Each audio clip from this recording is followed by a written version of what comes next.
भारत के उपराष्ट्रपति चुनाव को लेकर के तैयारियां लगभग मुकम्मल हो चुकी हैं। एनडीए उम्मीदवार सीपी राधाकृष्णन तो आईएनडीआईए की तरफ से सुदर्शन रेड्डी। अब उपराष्ट्रपति दोनों में से कौन होगा ये कुछ घंटों में तय हो जाएगा।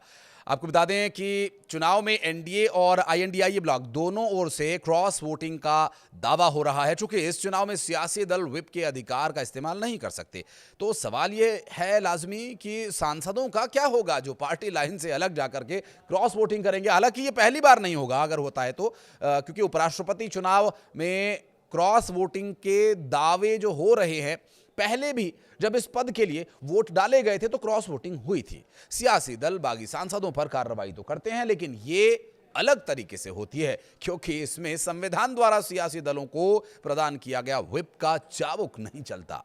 एनडीए ने 100% मतदान सुनिश्चित करने के लिए सांसदों को एकजुट किया और प्रधानमंत्री नरेंद्र मोदी ने एनडीए सांसदों के लिए विशेष डिनर का आयोजन भी किया था ताकि एनडीए उम्मीदवारों का समर्थन मजबूती से मिल सके। तो वहीं आईएनडीआईए ब्लॉक ने अपने उम्मीदवार सुदर्शन रेड्डी का वोट कटने से रोकने के लिए कमर कसी हुई है। सुदर्शन रेड्डी ने सांसदों से अपील की है कि वे पार्टी व्हिप से ऊपर उठकर अपने विवेक का इस्तेमाल करें, क्योंकि इस चुनाव में व्हिप लागू नहीं होता। अब उनकी अंतरात्मा और उनका विचार ही उनका असली व्हिप होगा। इस चुनाव में लोकसभा और राज्यसभा के सदस्य ही वोट कर सकते हैं। फिलहाल इन दोनों सदनों में कुल 782 सीट्स हैं, लेकिन 6 सीट्स खाली है, यानी 776 सांसद ही वोट दे सकते हैं। उपराष्ट्रपति पद का चुनाव जीतने के लिए उम्मीदवार को कम से कम 349 वोटों की जरूरत होगी। ऐसे में एनडीए उम्मीदवार सीपी राधाकृष्णन को बहुमत प्राप्त करने में ज्यादा मुश्किल नहीं आने वाली है, बशर्ते कोई अप्रत्याशित क्रॉस वोटिंग न कर दे।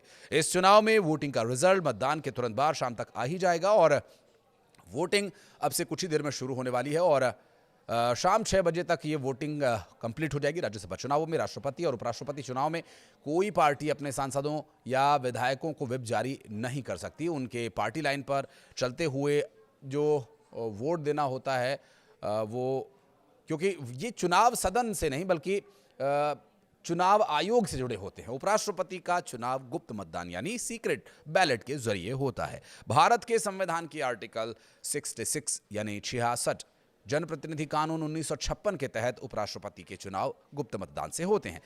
ये कागज से वोट बैलेट बॉक्स में डाले जाते हैं और इसमें ईवीएम का इस्तेमाल नहीं होता है। वोटिंग के समय प्रत्येक सांसद को व्यक्तिगत रूप से बूथ पर जाकर अपना वोट डालना होता है। हाथ उठाकर खुला मतदान नहीं होता है। क्रॉस वोटिंग का अर्थ है कि जब सांसद अपनी पार्टी के निर्देश के खिलाफ किसी दूसरे कैंडिडेट को वोट कर दे। चूंकि उपराष्ट्रपति चुनाव में कानूनी रूप से होता नहीं है, लिहाजा हर सांसद स्वतंत्र है वोट डालने के लिए और मतदान भी गुप्त है, तो किसको क्या पता किसने कहां वोट डाला। लेकिन हाँ, आपको अंदर खाने ये आभास हो जाता है कि क्रॉस वोटिंग तो हुई है, फिर राजनीतिक दलों के अंदर इंटरनली तलाश शुरू होती है उस शख्स की। पता चलने पर कई बार अनुशासनात्मक कार्रवाई भी हो सकती है। चूंकि उपराष्ट्रपति चुनाव में व्हिप लागू नहीं होता तो सीधे तौर पर नहीं, लेकिन पार्टी स्तर पर कार्रवाई हो सकती है। इसलिए बागी सांसदों पर कोई विधायी कार्रवाई भी नहीं होती।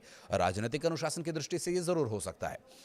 चूंकि सीक्रेट बैलेट से ये वोटिंग होगी, लिहाजा पार्टी पहले सुनिश्चित करती है कि किसने क्रॉस वोटिंग की। अगर ये पक्का हो जाता है तो सियासी दल ये कार्रवाइयां कर सकते हैं। सांसद को पार्टी से निष्कासित करना, आगामी चुनाव में टिकट नहीं देना, पदों से हटा देना वगैरह वगैरह। ये कार्रवाई राजनीतिक फैसला होती है क्योंकि ये विधायी और न्यायिक प्रक्रिया का हिस्सा नहीं है। बहरहाल उपराष्ट्रपति चुनाव में शिरोमणि अकाली दल उपराष्ट्रपति चुनाव का बहिष्कार करेगा और अन्य दल जिन्हें वोटिंग का बहिष्कार करना है या जिन्होंने ऐलान किया वोटिंग का बहिष्कार करने के लिए, इसके पीछे अलग कारण हो सकते हैं। लेकिन पंजाब में आई बाढ़ को शिरोमणि अकाली दल ने एक कारण बताया। सांसद जो एकमात्र हैं हरसिमरत कौर बादल, जो कि शिरोमणि अकाली दल से आती हैं, जिन्होंने अकाली दल के अध्यक्ष सुखबीर सिंह बादल की वो पत्नी भी हैं और ये चुनाव उन्होंने लड़ा था और इस बार 2024 के लोकसभा चुनाव में बठिंडा से वो जीतने में कामयाब भी हुई थी।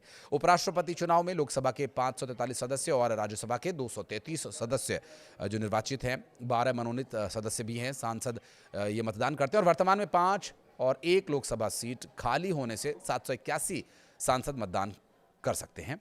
भारत राष्ट्र समिति यानी बीआरएस के 4 राज्यसभा सांसद और बीजू जनता दल यानी बीजेडी के 7 राज्यसभा सांसद और शिरोमणि अकाली दल का 1 मेंबर और 2 राज्यसभा के सदस्य, इन्होंने अपने मतदान करने के अधिकार को फिलहाल इस्तेमाल नहीं करने का फैसला किया, जिससे जो मतदाता यानी जो सदस्यों की संख्या वो हो जाती है 767। ये पूरा गणित अब तक जो इस वोटिंग की प्रक्रिया में होगा हम आपको समझा रहे हैं। इससे पहले साल 2017 में उपराष्ट्रपति चुनाव भारतीय जनता पार्टी के उम्मीदवार एम वेंकैया नायडू और कांग्रेस के गुलाम नबी आजाद के बीच हुआ था और कांग्रेस और अन्य विपक्षी दलों के कुछ सांसदों ने क्रॉस वोटिंग करके वेंकैया नायडू को वोट्स भी दिए थे।